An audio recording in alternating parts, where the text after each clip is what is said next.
L'intérêt là de travailler avec le couteau pour avoir la base du champignon. Pourquoi? Ce champignon ressemble beaucoup à mon Tricolum columbellum de tout à l'heure. Bon, d'accord, le bord a l'air un peu plus strié. Mais regardez, si je l'ai bien avec la base, je découvre qu'il a une volve, c'est-à-dire un sac, qui est en fait le reste d'un emballage qu'il y avait initialement autour de tout le champignon quand il était petit. Oui, parce que c'est peut-être aussi une façon de protéger finalement le champignon et ses lamelles, d'avoir un emballage. Cet emballage y persiste à moitié sous forme de sac et à moitié sous forme d'une espèce de grande écaille, regardez. Voilà, une grande écaille. Bon, elle vient pas, je suis désolé. Une grande écaille qui est sur le chapeau là. Voilà, ça. Et ça, c'est la même chose que ce qu'on a sur la manite tue-mouche. Sur la manite tue-mouche, il n'y a pas de voile à la base, mais il y a plein de mouchetures blanches qui sont les restes du voile qu'il y avait tout autour du champignon quand il était jeune. Donc là, on est sur une amanite. Et pour le coup, sur une amanite toxique. Qu'est-ce qu'on dit là?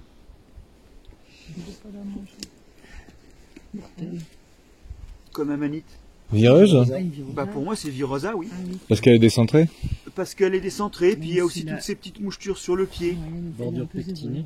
Et vous remarquez que elle a, et puis la bordure, oui, c'était une des différences d'ailleurs avec le Tricolum columbellum de tout à l'heure, la marche striée. Alors, vous remarquez qu'elle est commencée par elle est entamée par les limaces, et typiquement ça, un truc comme ça peut tuer un adulte. Voilà. Alors, on va la laisser là. C'est encore un mycorhizien, hein. C'est ce pied où il y a un petit peu de tout qui vient.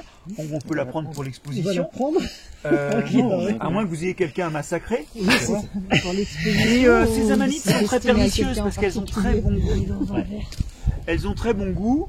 D'ailleurs, à l'odeur, c'est une odeur assez délicate. Mais vous êtes... Non. Et donc quand on est... C'est une texture très délicate. Il ne faut surtout pas avaler, parce que là, on peut s'intoxiquer. Mais par contact dans la bouche, et c'est un goût très léger, surtout ça a une texture, on dirait de la meringue. Un petit peu comme la manite des César. C'est ces structures qui se délitent dans la bouche, qui fondent. Les gens finissent le plat. Il n'y a pas d'indisposition au niveau de l'estomac, donc il n'y a pas de vomissement. Ça passe dans l'intestin, les toxines passent dans le sang et ça commence à détruire les reins, le foie. Et ça, les amanites, c'est diabolique parce qu'en fait, les gens finissent le plat est délicieux. Et puis évidemment, et ils ne le vomissent pas. Et 2-3 jours plus tard, ils ont des symptômes. Au début d'ailleurs, ils ne se rendent pas trop compte, ils ne voient pas le lien avec ce qui s'est passé, donc en plus ils ne consultent pas vite. Et ça peut tuer des gens. Donc il faut être très vigilant. Et l'intérêt de soulever la base, c'est d'avoir accès à des caractères diagnostiques complémentaires. Voilà.